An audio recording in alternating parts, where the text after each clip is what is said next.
Bienvenue à tous dans Neutrality Studies. Aujourd'hui, on retrouve à nouveau David Pine, ancien officier de l'armée américaine et directeur adjoint du groupe de travail sur la sécurité nationale et intérieure. David, ravi de te revoir. Salut Pascal, très heureux d'être là. C'est un plaisir de te retrouver. On va commencer par parler de l'Iran, puis on ira vers la Russie dans un instant. Nous parlons ce lundi matin, 29 juin pour moi, et ton dimanche soir, le 28. Alors, à ce stade, quelle est ton interprétation de la gravité du protocole d'accord signé il y a environ 10 jours et du processus en cours, que certains décrivent comme un processus de paix, mais qui à ce stade ressemble plutôt à une sorte de faux cessez-le-feu à l'israélienne, où aucune des deux parties n'a vraiment mis fin à la phase active de la guerre. Quelle est ton analyse?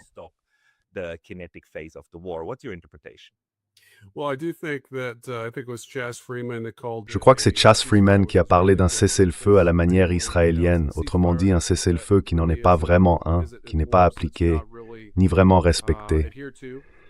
Mais je pense que ce mémorandum d'accord, le simple fait que Trump ait en gros cédé à presque toutes les conditions de paix de l'Iran, montre à quel point il est désespéré de mettre fin à la guerre. Et ça, on ne le devinerait pas en regardant les 2 ou 3 derniers jours, avec les frappes de missiles entre les États-Unis et l'Iran, coup pour coup. Cette escalade a été réglée, peut-être que c'est encore une info de dernière minute chez vous, mais les attaques ont maintenant cessé et les deux parties ont accepté de se rencontrer mardi pour des négociations techniques sur le nucléaire.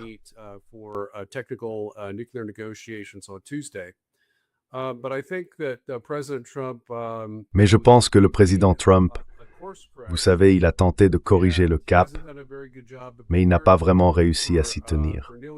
Pendant presque 2 semaines, oui, il l'a fait, et il a présenté une justification de politique étrangère très claire, très réaliste pour expliquer ce choix. En gros, il disait que si la guerre ne se terminait pas, si le détroit d'Ormuz ne rouvrait pas, on risquait de se retrouver face à une dépression mondiale en quelques mois ou dans l'année. Et il a aussi expliqué que, vous savez, l'Iran a le droit à la légitime défense. Il n'a pas de problème avec le fait qu'ils aient des capacités de missiles, parce que tous les autres pays de la région en ont aussi.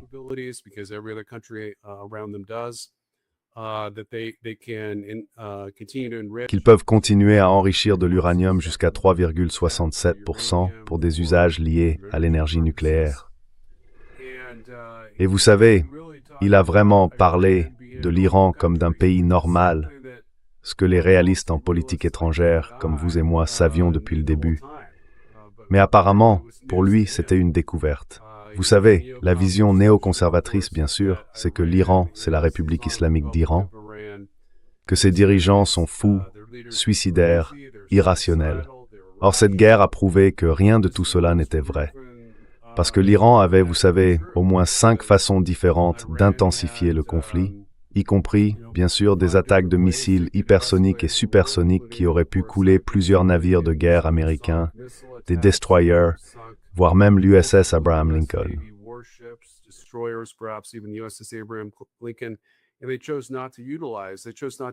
Et ils ont choisi de ne pas s'en servir. Ils ont choisi de ne pas aller jusque-là. Et pendant cette série de frappes, eh bien, l'Iran, tout ce qu'ils ont fait, c'est endommager les vitres du pont du pétrolier singapourien Everlovely. Ils ont brisé les vitres, mais de manière délibérée, pour éviter toute victime parmi l'équipage. Ensuite, le président Trump a surréagi en frappant, vous savez, 4 cibles iraniennes. Puis il y a eu une autre série d'attaques. L'Iran a visé Bahreïn et un autre navire dans le détroit qui était peut-être japonais, je ne suis pas sûr. Et je crois que c'était aussi le deuxième.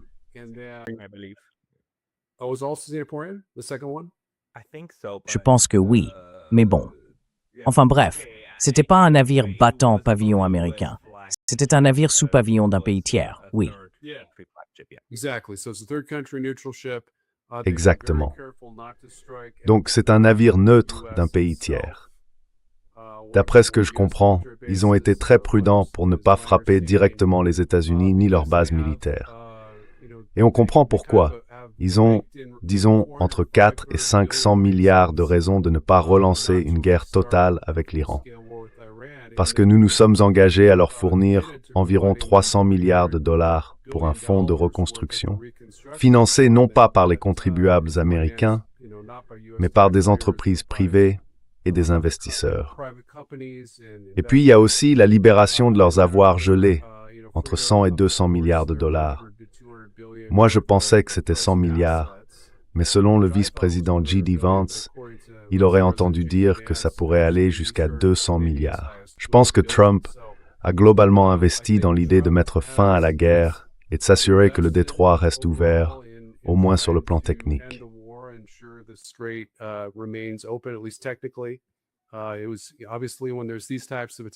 C'était évident que quand il y a ce genre d'attaque, le trafic maritime chute presque à zéro, que l'Iran dise que c'est ouvert ou non. Donc en gros, c'était fermé temporairement à cause de cette série de frappes américaines. Mais avec un peu de chance, ça rouvrira dès demain. Ce que j'essaie de dire, c'est que je reste globalement optimiste parce qu'il y a beaucoup d'intérêt, des deux côtés, à respecter les termes de la paix. Mais je ne serais pas surpris de voir de nouvelles attaques américaines plus agressives dans un avenir proche parce que le président Trump est complètement imprévisible. Il est irrationnel. Il a, disons, une politique étrangère un peu bipolaire, comme on en a déjà parlé dans votre émission, où il peut passer d'un extrême à l'autre. Mais au fond, sa plus grande peur, c'est de devenir, comme il l'a dit lui-même, le prochain Herbert Hoover, une seconde grande dépression aux États-Unis, qui le ferait quitter la Maison-Blanche avec seulement 25% d'opinion favorable.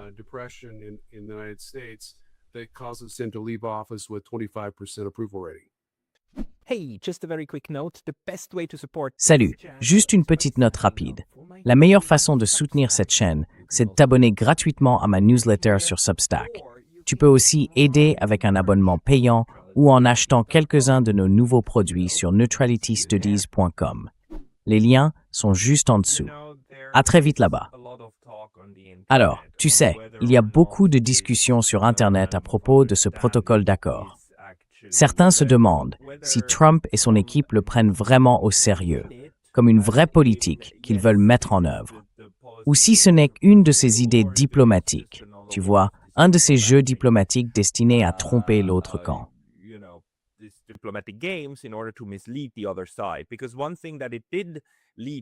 Parce que une des conséquences, c'est que ça a en quelque sorte fait perdre à l'Iran le levier qu'il avait en fermant le détroit d'Ormuz. Et on voit bien qu'aujourd'hui, l'Iran montre clairement qu'il n'a pas renoncé à ce levier, qu'il est prêt à tout moment à refermer le détroit pour le récupérer et pour faire passer un message aux États-Unis. Le protocole d'accord ne va pas régler votre principal problème ni le résoudre. Mais en même temps, comme vous l'avez justement dit, les États-Unis étaient prêts à le signer.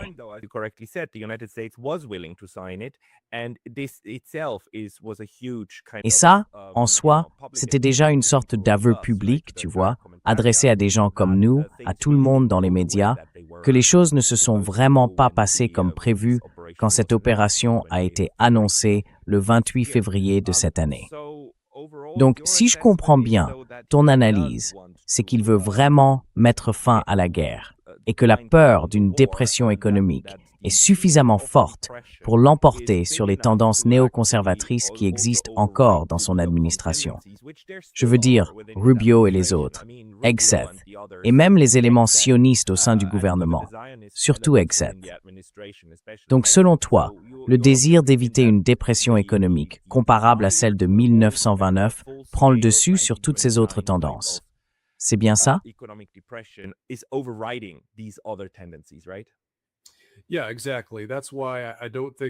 Oui, exactement. C'est pour ça que je ne pense pas que la guerre va s'intensifier au-delà de ces frappes militaires limitées, un peu du type œil pour œil.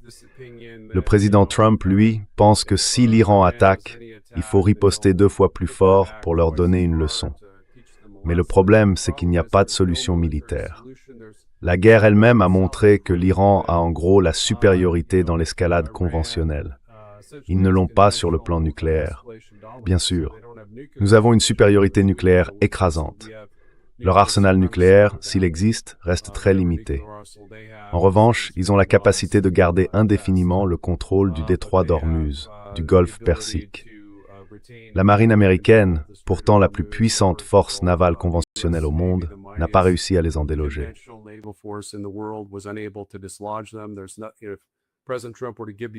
Si le président Trump donnait les ordres aujourd'hui, le mieux qu'il pourrait faire, ce serait d'envoyer une flotte de navires qui se ferait couler, de faire débarquer des troupes aéroportées sur l'île de Karg, de prendre le contrôle de l'île, mais ensuite elle serait exposée au feu de l'artillerie iranienne et à toutes sortes d'attaques de drones. Donc, je pense qu'il a fini par comprendre, et même admettre, avec ce protocole d'accord, qu'il n'y a pas de solution militaire. Il l'oublie, évidemment, parce qu'il a des accès de colère.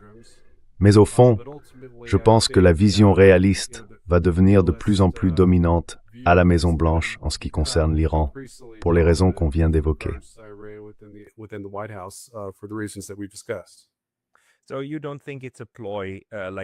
Donc, vous ne pensez pas que c'est une manœuvre, un peu comme les accords de Minsk, pour gagner du temps et frapper plus tard? Beaucoup de gens se disent aussi que peut-être ce sera juste une pause de 6 mois, 1 an, et qu'ensuite tout recommencera. Parce qu'au fond, cette phase vraiment active de la guerre a commencé l'an dernier, pendant la guerre de 12 jours, non? Puis il y a eu une pause, ensuite c'est reparti à grande échelle, et maintenant, c'est de nouveau mis en suspens. Sauf que le gros problème pour les États-Unis, c'est que cette fois, on est dans un affrontement à double sens, n'est-ce pas?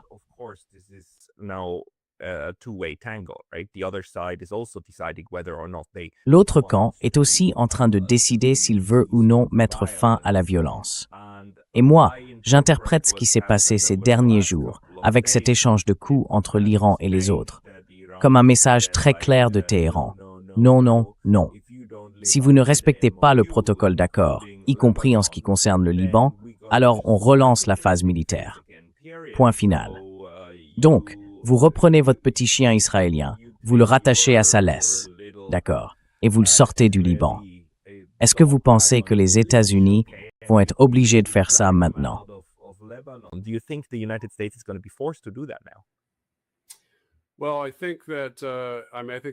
Eh bien, je pense que le président Trump subit une forte pression de la part de l'Iran pour s'assurer évidemment qu'Israël respecte le cessez-le-feu. Le problème, c'est que ça ne suffit pas. L'Iran a clairement déclaré qu'il ne voulait pas seulement un cessez-le-feu. Ils exigent maintenant un retrait complet de l'armée israélienne, un retrait militaire du sud du Liban. Et évidemment, le cessez-le-feu ne prévoit rien de tout ça. En gros, c'est un accord par lequel le Liban cède de fait le contrôle indéfini d'environ 20% de son territoire à Israël. Donc oui, je ne sais pas trop comment tout ça va évoluer, mais je pense qu'il est clair que l'Iran peut s'en servir pour justifier une nouvelle fermeture du détroit ou la suspension des négociations sur le nucléaire, sur l'accord nucléaire.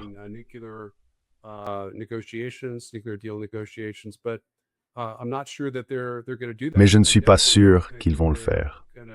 Et je ne pense vraiment pas qu'ils vont lancer des frappes militaires directes contre les États-Unis ou contre Israël, parce que ce protocole d'accord est tout simplement trop avantageux. Il est excellent du point de vue iranien. C'est une reconnaissance de victoire pour l'Iran et une défaite stratégique pour les États-Unis.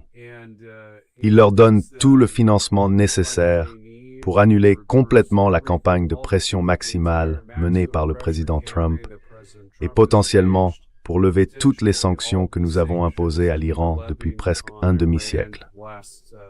Nous engageons les États-Unis à acheter directement du pétrole iranien. Franchement, c'est un renversement spectaculaire de la politique étrangère américaine et une véritable reconnaissance d'échec de la part de la Maison-Blanche.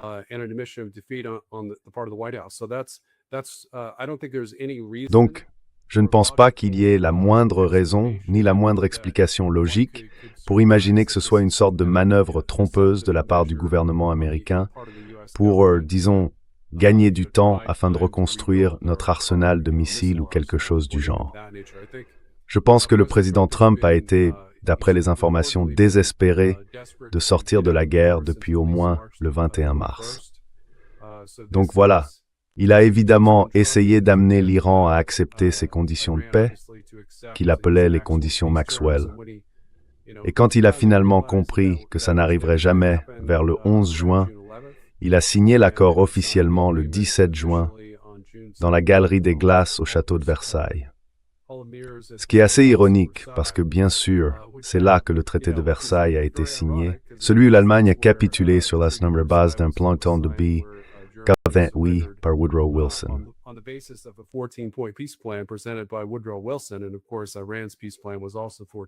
Et bien sûr, le plan de paix de l'Iran comptait aussi 14 points. C'était énorme au départ, lui aussi. Mais oui, la route va être difficile. Malgré tout, je reste globalement optimiste. J'ai clairement perdu le respect que j'avais pour le président Trump parce qu'il est tout simplement trop incohérent. Au début, il était vraiment constant dans sa position pro-paix, anti-guerre et dans son idée courageuse d'America First. Et cette guerre a montré qu'il est en réalité sous une influence et un contrôle énorme de la part de Netanyahou. Mais pas totalement. Parce que, évidemment, s'il était complètement sous le contrôle de Netanyahou, cet accord n'aurait jamais été signé.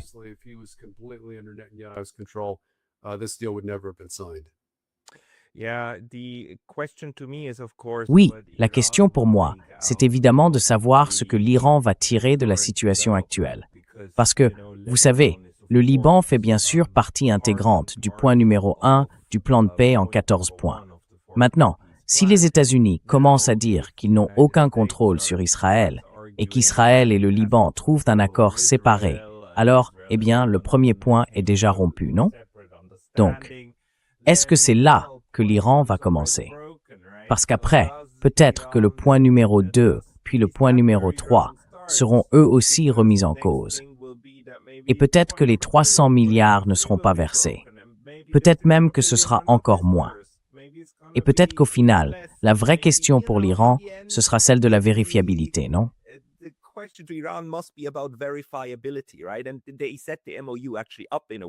Et ils ont mis en place le protocole d'accord de manière à ce qu'il soit vérifiable. On peut voir si les États-Unis respectent ou non ce qu'ils ont promis. Et si certains points ne sont pas respectés, alors du côté iranien, la question devient, est-ce qu'on va devoir revenir à une phase plus cinétique, disons militaire, pour exiger que le protocole soit appliqué? D'après votre interprétation, le reste du protocole reste suffisamment solide pour que l'Iran ne le fasse pas. Mais à un moment donné, les États-Unis devront bien respecter certains de ces points, non? Ou bien ils l'ont déjà fait pour quelques-uns.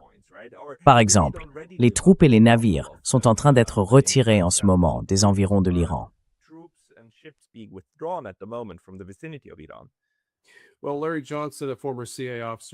Eh bien, Larry Johnson, un ancien officier de la CIA, a déclaré que ses sources affirment qu'un ordre de retrait militaire américain a déjà été donné et qu'il y a des éléments qui le confirment.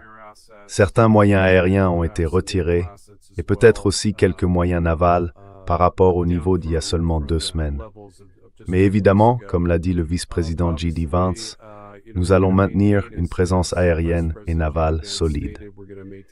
En gros, nous avons envoyé la moitié de notre force aérienne et la moitié de nos moyens navals déployables pour mener cette guerre. Et vous savez, cela n'a pas suffi à vaincre les Iraniens. L'Iran, dans une guerre, le camp qui gagne, c'est celui qui contrôle la zone encore disputée. Et aujourd'hui, l'Iran contrôle totalement le golfe Persique et le détroit d'Ormuz.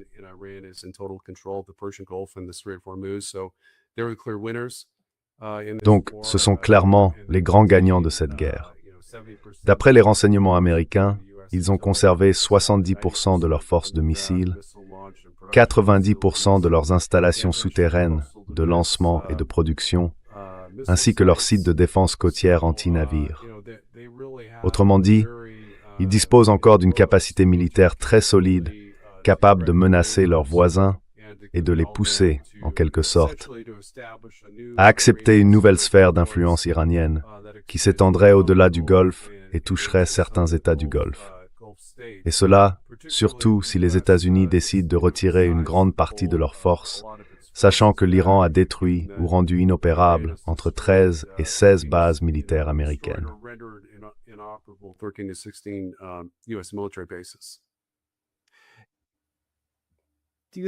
Pensez-vous que ces bases militaires finiront par être retirées du Golfe?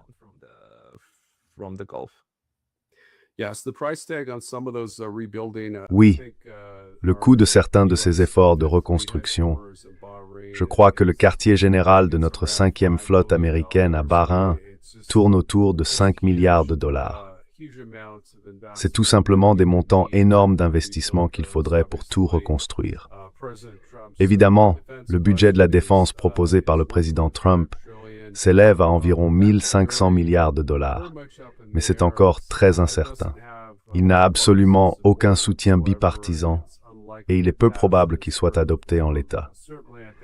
Je pense qu'on verra sans doute une hausse importante des dépenses militaires, mais pas à ce niveau-là. Et puis, il y a aussi un coût à payer. Ce n'est pas seulement financer de nouvelles capacités militaires, c'est aussi reconstruire ce qu'on a perdu.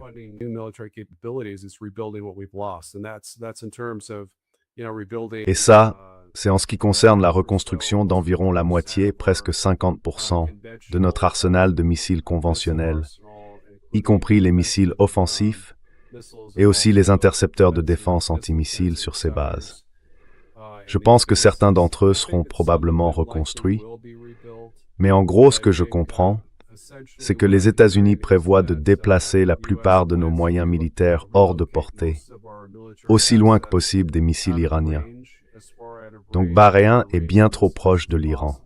Cette base ne sera plus jamais une base militaire américaine opérationnelle. Et je ne vois pas non plus de perspective pour des navires de combat habités, des bâtiments de la marine américaine dans le golfe Persique, à aucun moment dans l'avenir. Parce que je pense que le contrôle de l'Iran sur le golfe Persique sera durable.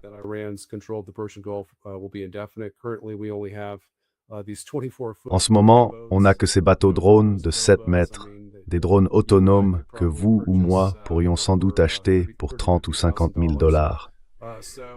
C'est donc une situation très révélatrice parce que la marine américaine vient de subir l'une des plus grandes défaites de son histoire face à un pays dont Trump affirme qu'on a coulé la marine, détruit l'armée de l'air, éliminé tous les missiles et anéanti les capacités nucléaires. Donc, si le président Trump avait raison, on pourrait simplement entrer dans le golfe Persique, le reprendre et rouvrir le détroit sans aucune négociation avec l'Iran, sans se soucier de leur capacité militaire. Mais évidemment, Trump a été très trompeur dans ce genre de déclaration.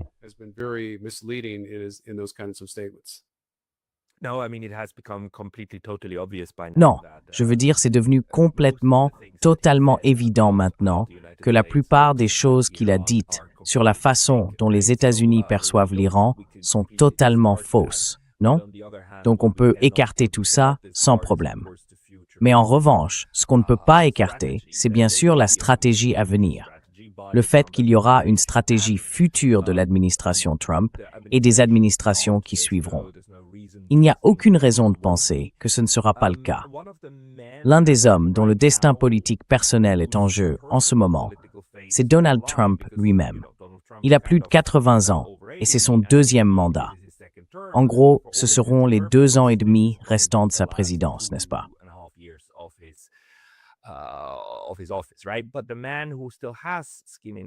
Mais l'homme qui a encore quelque chose à perdre, c'est celui qui négocie en ce moment, le vice-président J.D. Vance. Quand la guerre avec l'Iran a commencé, je l'ai un peu rayé de la carte parce que je me suis dit, voilà, c'est fini. La base MAGA est partie. Et le mouvement America First, c'est quelque chose qu'une grande partie de cette base ne soutient plus. Je pense que toi aussi d'ailleurs, tu as été très déçu par la façon dont Trump a géré tout ça. Mais Vance, lui, est évidemment directement lié à ce courant. En même temps, c'est aussi le plus anti-néoconservateur. Et si on devait désigner une faction antisioniste dans l'administration actuelle, ce serait probablement lui. Alors selon toi, quelles sont ses chances de prolonger sa carrière politique au-delà de cette crise?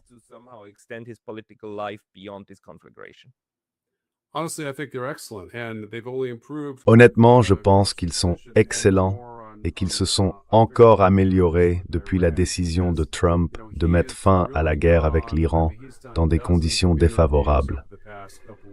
Parce que vous savez, il a vraiment pris la parole, enfin, il a donné des dizaines d'interviews ces dernières semaines pour défendre cet accord de paix.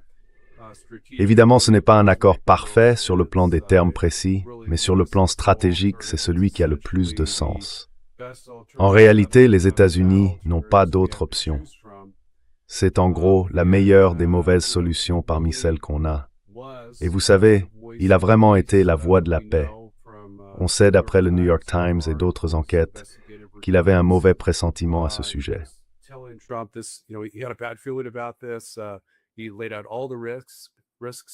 Il avait exposé tous les risques et ils se sont tous réalisés.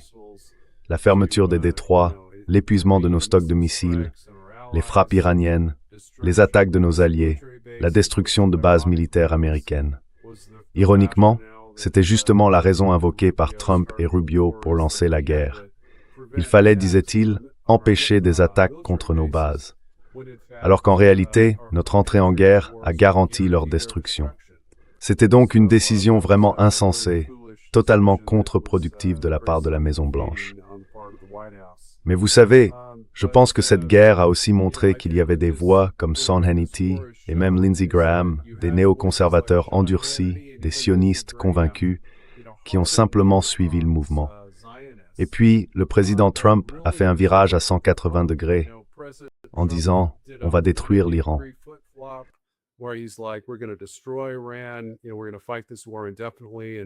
Vous savez, on va continuer cette guerre indéfiniment jusqu'à ce que l'Iran soit anéanti. Et maintenant, il dit que l'Iran mérite d'avoir l'enrichissement nucléaire, des capacités de missiles, des moyens de défense, tout ça. Apparemment, c'est acceptable qu'ils contrôlent le détroit tant qu'ils ne font pas payer de droits de passage. Vous voyez toutes ces déclarations conciliantes. Et Sean Hannity et surtout Lindsey Graham, qui a dit que les termes même de cet accord, publié dans la presse le 23 mai, seraient une catastrophe pour Israël. Eh bien, ça pose la question, pourquoi avons-nous commencé cette guerre au fond? Et maintenant, il est là à flatter Trump en disant que oui, c'est la meilleure option.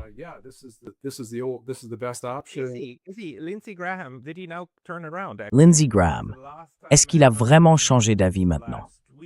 Parce que la dernière fois que je l'ai entendu, c'était la semaine dernière, et il disait encore que si le détroit n'était pas ouvert, on allait les anéantir. Et franchement, avec quelles armes, hein? Mais bon, d'accord. Il tenait toujours ce genre de discours très tonitruant. Alors, est-ce qu'il a fini par dire que non, en fait, Trump fait ce qu'il faut? Oui, c'est vrai. Il a dit qu'il faisait confiance à Trump dans le processus de paix et qu'il le soutenait. Qu'est-ce qui s'est passé? Comment quelqu'un a pu maîtriser Graham? Ce type, c'est une vraie tête brûlée. Eh bien, je pense que Lindsey Graham est devenu, en gros, une sorte de fidèle de Trump, presque un adepte. Il suit simplement le mouvement, quoi que dise Trump.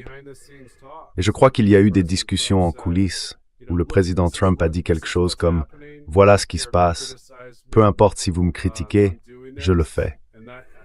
Et puis, il n'a pas voulu communiquer les termes de l'accord aux Israéliens. Je suis sûr que les Israéliens avaient des sources discrètes qui ont réussi à mettre la main dessus. Il ne l'a pas non plus transmis au Sénat. Il y avait évidemment beaucoup de républicains néoconservateurs au Sénat qui étaient farouchement opposés. Il a tenu à le signer lui-même. Il l'a annoncé et signé électroniquement le même jour. Exactement. Et les termes, bien sûr, ont été rendus publics par la Maison-Blanche le mercredi, seulement quelques heures avant le signe à Paris lors du sommet du G7.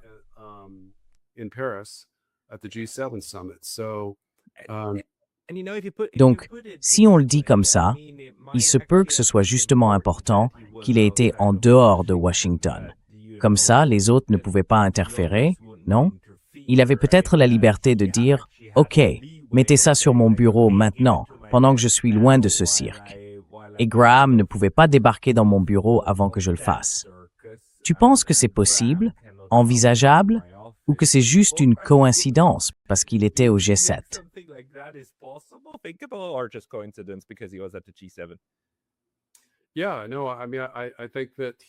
Oui, non, enfin, je veux dire, je pense qu'il le savait depuis un certain temps. Il exprimait déjà, au moins depuis le mois d'avril, la crainte que tout ça tourne à la catastrophe. Évidemment, plus la guerre dure, plus les conséquences économiques seront graves, au point de provoquer une nouvelle récession, et plus les républicains perdront de sièges à la Chambre et au Sénat. Donc en réalité, c'était une impasse. Il n'y avait tout simplement aucune perspective de victoire. C'est d'ailleurs ce que j'avais écrit dans un article sur le site Real War Substack, 2 semaines avant le début du conflit. J'y disais qu'il n'existait aucune solution militaire, aucun moyen d'atteindre les objectifs de guerre annoncés par Trump. Et je pense que les faits l'ont confirmé.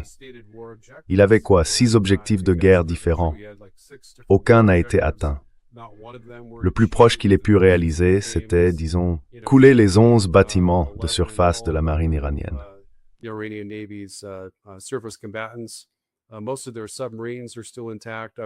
La plupart de leurs sous-marins sont encore intacts. Évidemment, ils ont des milliers de vedettes rapides équipées de missiles anti-navires, avec une portée d'environ 35 à 40 km, capables de percer la coque de pétroliers, voire même de navires de guerre américains. Donc je pense simplement qu'on est arrivé à un point où il a compris que ça pouvait être désastreux pour sa présidence et qu'il essayait d'y mettre fin depuis 3 mois.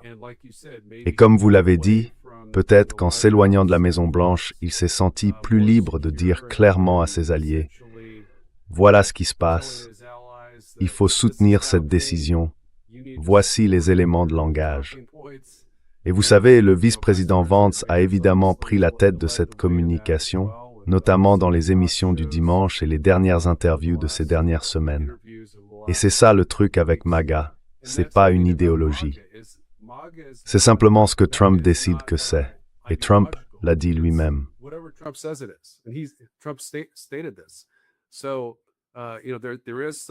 Tu sais, il y a des idéologues du mouvement America First dans le MAGA. J'en faisais partie. Évidemment, je ne reviens pas là-dedans. Mais il y a aussi, tu vois, des néoconservateurs. Et malgré leurs différences, ils sont tous unis par leur soutien à tout ce que dit Trump. Pour eux, c'est toujours la meilleure chose à faire. Donc tout ce qu'il faut pour redresser la barre, c'est que Trump trace une voie plus réaliste.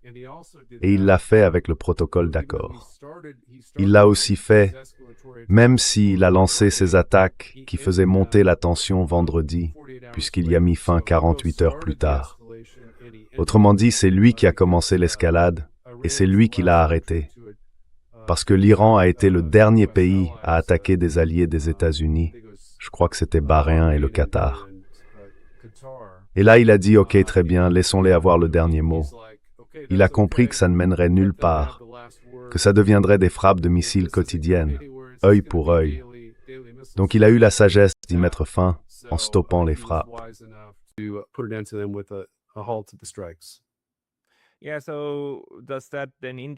Oui. Donc, est-ce que ça veut dire qu'en fait, tout a commencé avec ces pétroliers qui essayaient de traverser le détroit sans payer les droits de passage? C'est bien ça? Les deux ont tenté de passer par la partie omanaise du détroit et les Iraniens les ont arrêtés par la force. Ensuite, en réponse à ça, les États-Unis ont frappé ces installations et les Iraniens ont répliqué en intensifiant leurs actions contre Bahreïn et la Syrie.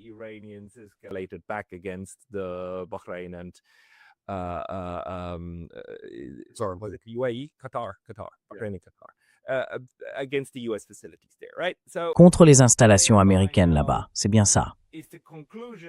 Donc à ce stade, la conclusion qu'on peut tirer aujourd'hui, c'est que oui, l'Iran contrôle le détroit. S'ils disent « vous ne passez pas », eh bien vous ne passez pas. Et Trump en gros a dit « d'accord, très bien », il a reculé. C'est bien ça la conclusion.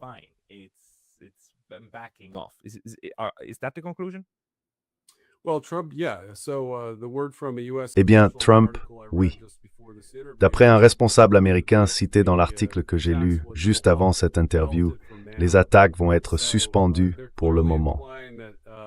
Donc on comprend clairement que la Maison-Blanche garde une certaine marge de manœuvre, la possibilité de relancer les attaques selon le comportement de l'Iran. Et vous avez raison, Trump essaie de contourner le contrôle iranien du détroit en mettant en place une voie alternative le long des côtes omanaises. Et ce pétrolier singapourien, l'Ever Lovely, a été touché par un drone, mais il a quand même réussi à traverser le détroit.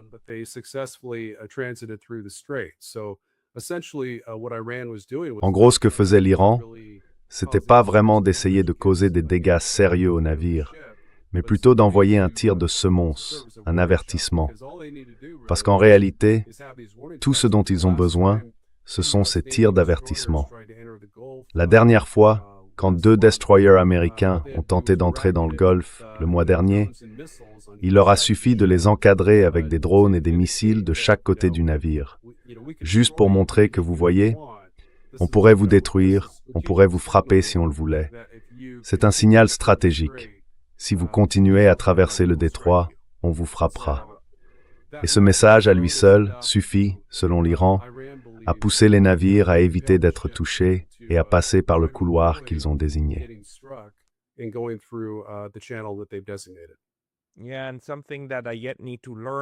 Oui, et quelque chose que je dois encore comprendre, c'est si ces navires avaient réellement une assurance, ou si l'assurance ou une sorte de garantie d'assurance était en fait fournie par le gouvernement américain. Parce que tu vois, si c'est le cas, ça deviendrait incroyablement coûteux si cette situation devait durer. Tout ça, ce sont des choses qu'on ne sait pas encore. Et bien sûr, le détroit doit rester ouvert pour permettre à un grand nombre de navires de passer chaque jour. 1 ou 2 par semaine, ça ne suffit pas, n'est-ce pas? Donc, quand les Iraniens menacent un navire, en réalité, ils en menacent des centaines. Et si les assurances ne reviennent pas, si les États-Unis devaient intervenir directement, ce serait une décision complètement désastreuse. Bref, tout ça, on ne le sait pas encore. Mais pour conclure cette partie de notre discussion, ton évaluation, c'est bien que non. Les États-Unis prennent ça très au sérieux, justement parce qu'ils sont aussi dans une situation de grande urgence.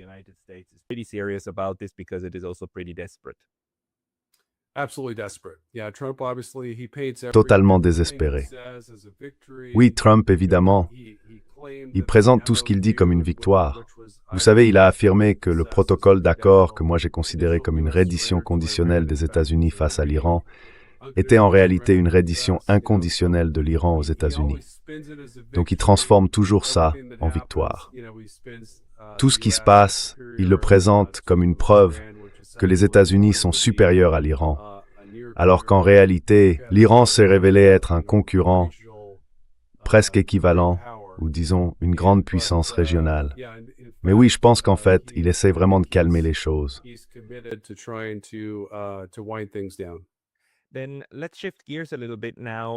Alors changeons un peu de sujet et parlons de la Russie. Parce qu'une autre chose qui s'intensifie en ce moment, c'est la guerre des drones. Et quelque chose qui m'inquiète profondément, vraiment profondément, c'est que en ce moment, on voit dans les médias occidentaux, y compris dans la revue Foreign Affairs, mais aussi ailleurs, un récit qui commence à s'imposer, selon lequel le camp occidental serait en train de gagner, que l'Ukraine gagne et que Poutine serait à bout de force.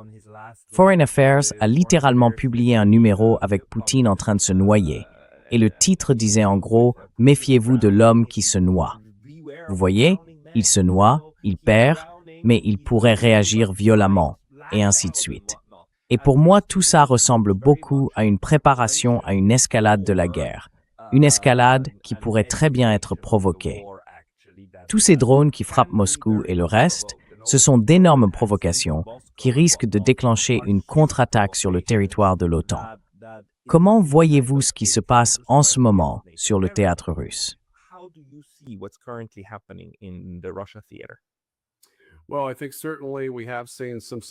Eh bien, je pense qu'on a clairement vu certains succès du côté ukrainien, notamment avec les attaques de drones sur Moscou et sur les infrastructures énergétiques russes. Leur frappe sur les installations pétrolières aurait réduit la production de pétrole de la Russie d'environ 10%. Ce sont donc, sans aucun doute, des victoires pour l'Ukraine. Cependant, sur le plan des combats eux-mêmes, Mon évaluation est que la Russie dispose probablement d'environ 4 fois plus de soldats que l'Ukraine. L'Ukraine aurait perdu 1 million de soldats tués, plus d'1 million d'autres gravement blessés, incapables de retourner au front. Leur armée compterait aujourd'hui entre 150 et 200 000 hommes au maximum, alors que la Russie, d'après le dernier rapport de l'état-major ukrainien, aurait environ 713 000 soldats présents en Ukraine.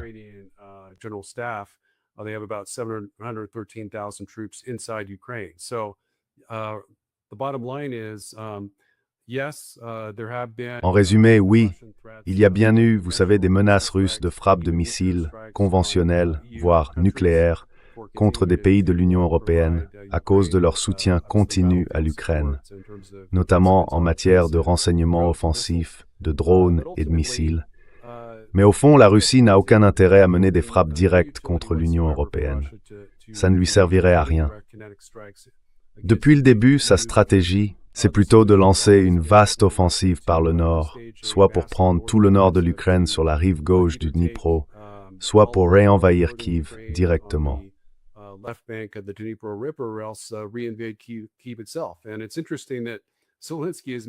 C'est intéressant de voir que Zelensky a lancé ses menaces contre la Biélorussie.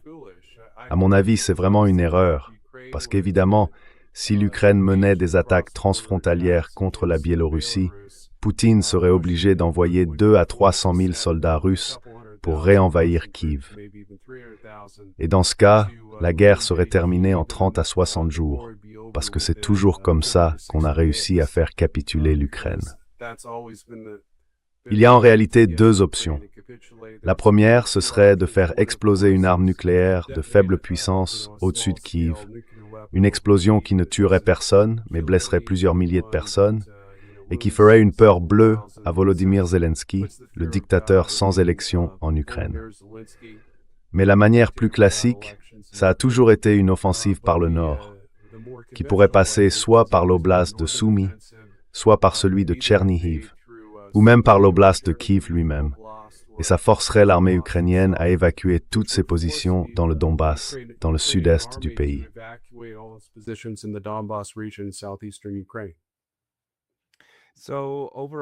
Donc, en gros, vous n'êtes pas trop inquiet qu'une escalade de la guerre soit imminente, puisque vous pensez toujours que l'avantage sur le terrain reste du côté des Russes.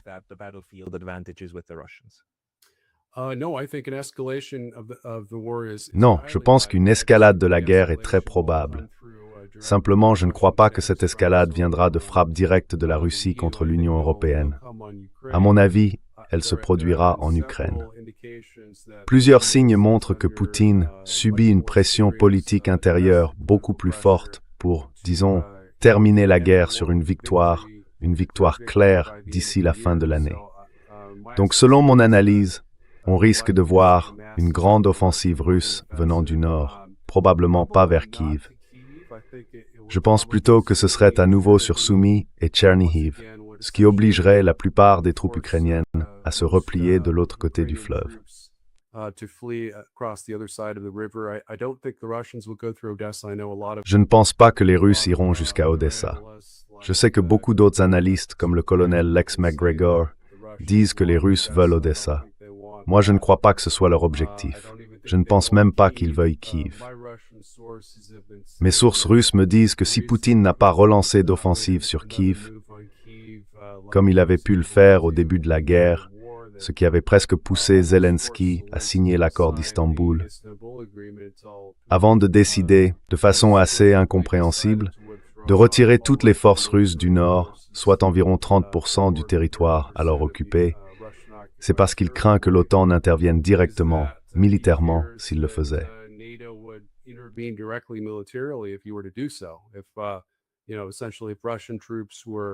En gros, si les troupes russes étaient sur le point de prendre le contrôle de la capitale et qu'elles avançaient aussi près des pays de l'OTAN, eh bien je pense que Poutine hésite encore à aller jusque-là. Je ne comprends pas vraiment pourquoi il en a peur, parce que, selon moi, les chances d'une intervention directe de l'OTAN sont extrêmement faibles. Le président Trump a été très clair. Si le Royaume-Uni et la France envoient des troupes dans l'ouest ou le centre de l'Ukraine, ils le feront sans la protection de l'article 5. Autrement dit, les Russes pourraient viser, détruire, tuer des dizaines de milliers de soldats britanniques et français, et les États-Unis resteraient spectateurs, se contentant de leur envoyer plus d'armes.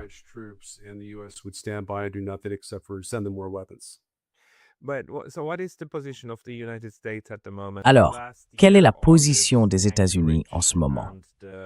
L'an dernier, en août, à Anchorage, les Américains et les Russes ont longuement parlé de ce qu'ils appelaient l'esprit d'Anchorage. Le ministre des Affaires étrangères, Sergueï Lavrov, a récemment déclaré que cet esprit était désormais définitivement mort et enterré.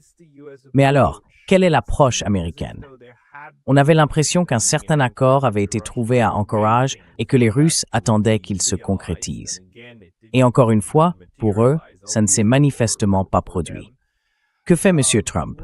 Toute sa campagne reposait sur la promesse de mettre fin à la guerre en Ukraine. Et bien sûr, on en est encore très loin. On attend maintenant la prochaine phase d'escalade. Quelle est votre analyse à ce sujet?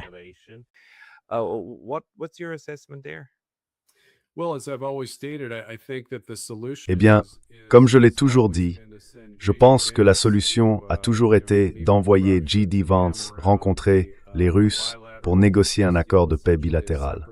En gros, une paix séparée qui n'impliquerait ni l'Ukraine ni les pays de l'Union européenne, mais uniquement les États-Unis et la Russie, sur des termes acceptables pour les deux parties, au minimum acceptables pour le Kremlin. Et ça pourrait se faire en 24 à 48 heures. Le président Trump n'aurait qu'à donner le feu vert. Une fois l'accord signé, il pourrait en quelque sorte forcer Zelensky à l'appliquer en coupant toute aide militaire américaine, y compris le renseignement offensif, peut-être même défensif, et surtout l'accès à Starlink. Oui.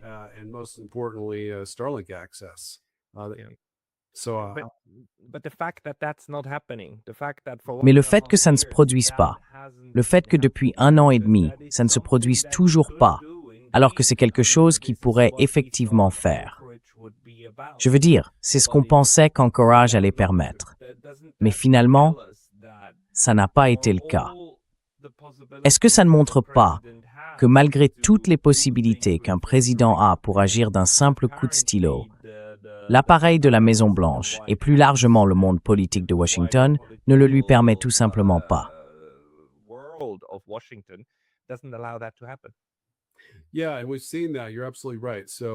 Oui, et on l'a bien vu. Vous avez tout à fait raison. En gros, Marco Rubio a dit que l'esprit d'Anchorage était mort, que les États-Unis avaient changé de position et ne soutenaient plus le retour à la Russie des 20% de l'ouest du Donetsk, encore sous contrôle ukrainien, dans le cadre d'un accord.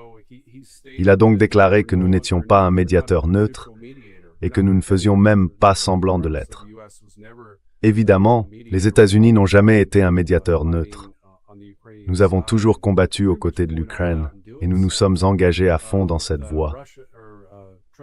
Trump, en fait, a signé un accord avec l'Ukraine et il leur a fourni, je crois, environ 3800 missiles de croisière à longue portée, lancés depuis les airs, capables de frapper profondément à l'intérieur de la Russie, donc tirés par des F-16 ukrainiens pilotés par d'anciens pilotes de chasse de l'armée de l'air américaine.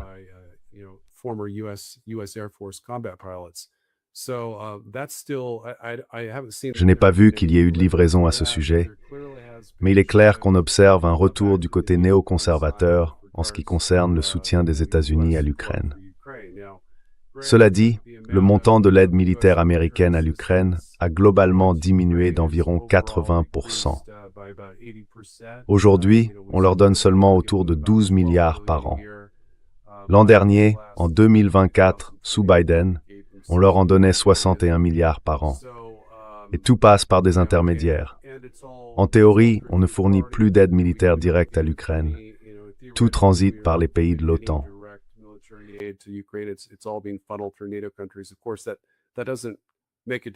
Bien sûr, ça ne change rien. Vous savez, c'est juste pour la façade. Trump essaye de faire croire qu'on ne leur envoie plus des quantités énormes d'argent et d'armes. Mais au fond, le résultat de la guerre était déjà joué. La Russie aurait pu gagner si Poutine n'avait pas ordonné le retrait de toutes les forces russes du nord de l'Ukraine entre le 26 mars et le 4 avril 2022. La guerre se serait terminée le 9 avril, avec la signature de l'accord d'Istanbul, parce que Zelensky n'aurait pas eu le choix. Les colonnes blindées russes étaient à environ 3 kilomètres de Kiev, encerclant la ville sur 3 côtés, de part et d'autre du Dnipro.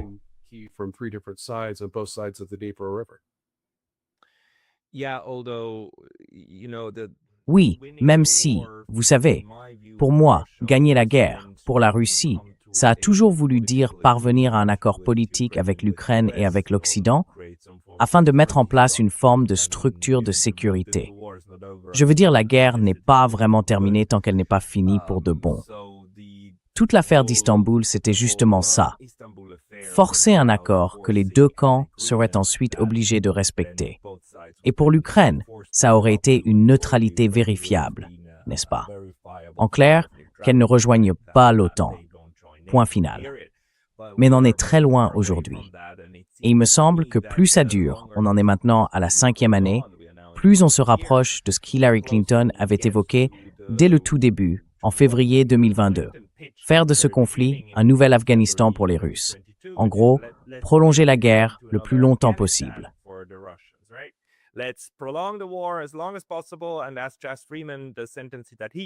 Et ça, c'est justement Friedman, cette phrase qu'il a inventée.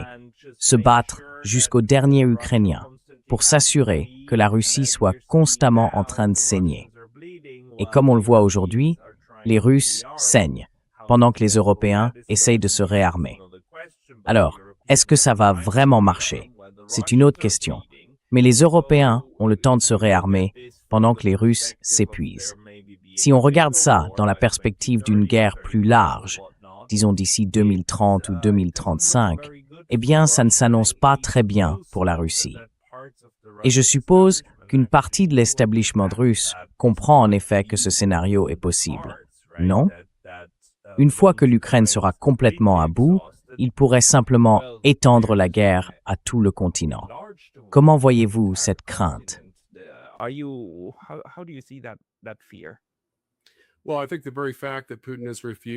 Eh bien, je pense que le simple fait que Poutine ait refusé de prendre Kiev, alors qu'il aurait facilement pu le faire à n'importe quel moment au cours des 2 dernières années, montre clairement qu'il n'a aucune intention de mener une guerre directe contre l'OTAN. À mon avis, il est tout à fait logique qu'il s'en inquiète.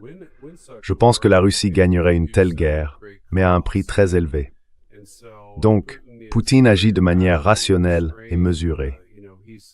Vous savez, il s'avère finalement être l'un des dirigeants les plus modérés de Russie. Il y a beaucoup plus de durs comme Dmitri Medvedev, qui aurait probablement déjà utilisé l'arme nucléaire, au moins contre l'Ukraine, et la guerre serait terminée pour la Russie, avec une reddition inconditionnelle de l'Ukraine à la Fédération de Russie.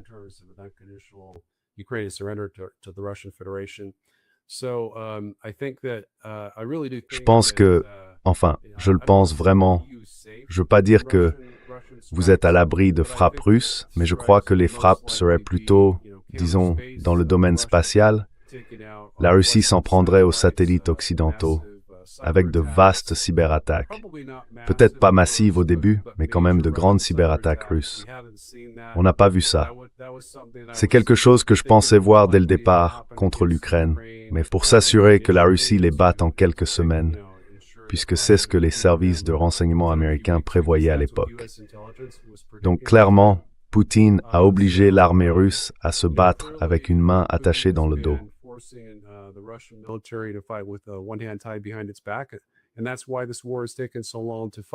Et c'est pour ça que cette guerre dure aussi longtemps.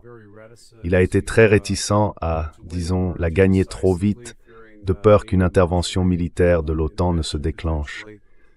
Mais d'un autre côté, la Russie a réussi avec le temps à épuiser complètement l'armée ukrainienne. Leurs effectifs, leur démographie sont presque à bout, parce que d'après les estimations que j'ai vues, la Russie aurait subi environ 4 fois et demi moins de pertes militaires que celles qu'elle a infligées aux Ukrainiens. Et pourtant, en Occident, on entend exactement l'inverse.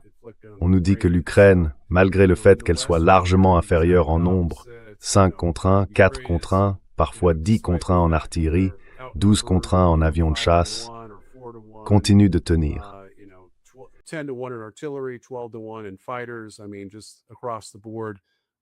Je veux dire, globalement, on nous dit que l'Ukraine a tué bien plus de Russes que de soldats ukrainiens. Mais en réalité, c'est exactement l'inverse. Et l'administration le sait. Elle n'a peut-être pas une idée précise des pertes russes, mais elle sait très bien que l'Ukraine a perdu 1 million de morts et 1 million de blessés graves, et que la défaite est inévitable. Et puis, vous savez, le président Trump a eu une réunion privée avec Zelensky qui a fuité dans la presse. Il a été très grossier, il a jeté la carte du Donbass par terre, et il a dit à Zelensky qu'il devait accepter les conditions de paix, selon lui très raisonnables, de la Russie, sinon l'Ukraine serait détruite.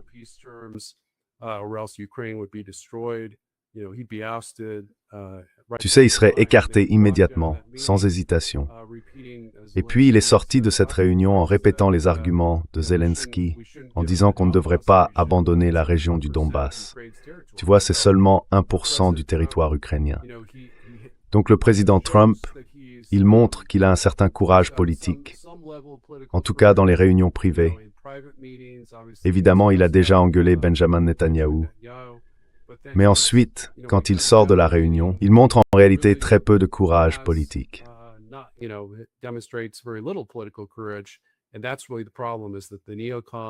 Et c'est bien là le problème. Il a nommé 6 néoconservateurs, des sionistes radicaux, des va-t-en-guerre convaincus, qui veulent prolonger la guerre en Ukraine, qui veulent continuer à se battre contre l'Iran.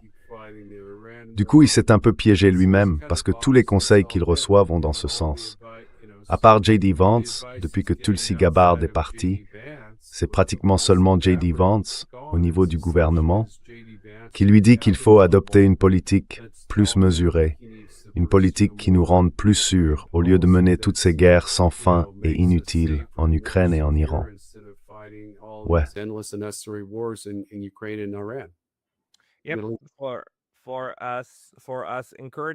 Pour nous, encourager certains de ces développements, surtout quand on parle de paix, c'est compliqué, parce que ce discours est totalement déconnecté des réalités qui se sont imposées, malheureusement.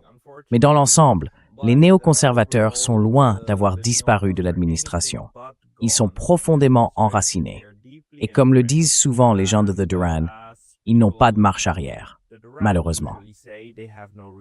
Il ne faut donc pas s'attendre à ce que ça change de sitôt. Au final, ce sont sans doute les réalités du champ de bataille et les capacités en présence qui décideront de la suite. David, pour ceux qui veulent suivre ton travail, où doivent-ils aller?